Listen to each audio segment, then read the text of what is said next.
Hi, just a quick video regarding solar panels for hot water. We have a vast knowledge in solar panels throughout Ireland. We have hundreds, if not a thousand, solar panels installed throughout Ireland at this stage. We have a lot of experience dealing with customers from start right through to finish. One of the big things we find with a lot of customers, they don't understand and they can't get the information that they require, and they've looked online and talked to different installers and got loads of different conflicting stories and not enough information, and they just don't know what's going on with it. So I'm just going to run you through what's involved and how we size it and how everything works. So basically, like if you're getting solar for your house, it's not going to be the same for your neighbour, because your neighbour is going to have different showers, different hot water demand, different amount of people in the house, etc., etc.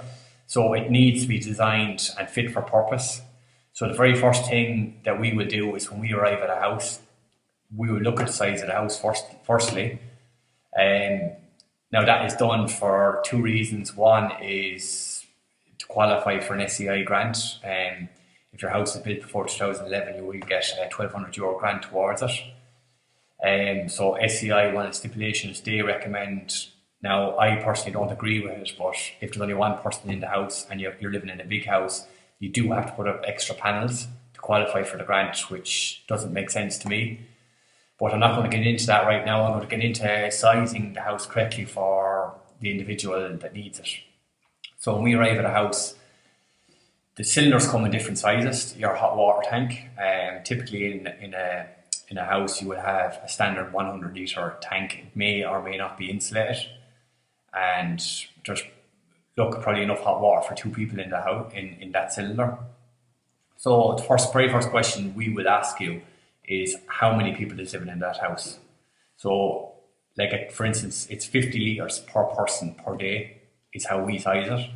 So if you tell us there's four people in a house, that's working out at a 200 litre tank. However, if your system is pressurised with a booster pump, we will up it to the next size, because obviously with a booster pump and a pressurised system, you're going to be using a hell of a lot more hot water than you typically would. And if we had to put in a 200 litre cylinder in that instant, what you'll have is you'll be running out of hot water. You just won't be getting enough gains from the solar. Likewise, if there's two people in the house and we put in, say, a 300 litre tank, they're going to have too much hot water. The system is going to boil on the roof, and what we have found is when the water boils, it turns to steam. The pump can't pump it. You have to ring us to come back out. We have to flush it again, and it's just nobody wants that kind of hassle. So it's very important that it does get sized correctly. So what we'll do is we'll size it at 50 litres per person. So if there's a family of five, we'll come along, it's 250 litres, we give you a 300 litre tank.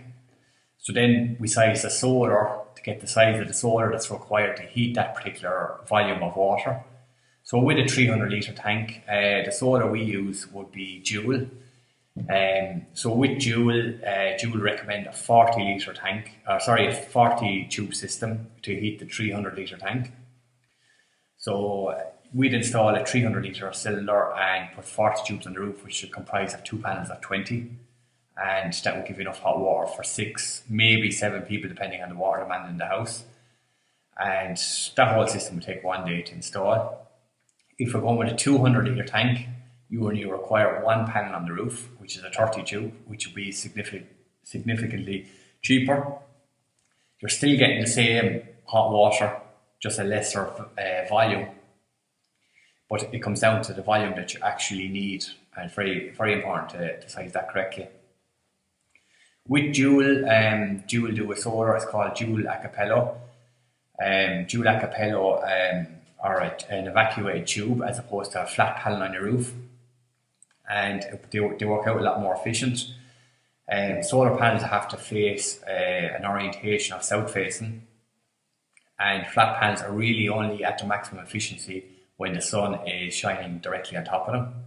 So with the shape of a tube, it catches the sun as it travels right around the tube.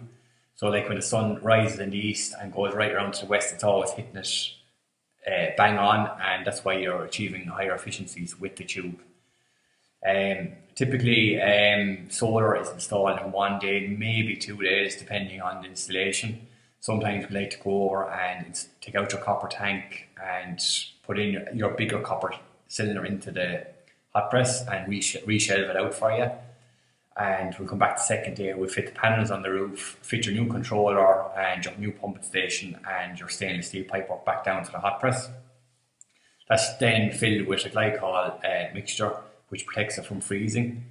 You also have another connection on another setting on your controller, which is anti-frost. So if the temperature outside plummets to -1, it'll cut in a circulating pump and circulate circulating your pump to keep the fluids moving that won't ever freeze.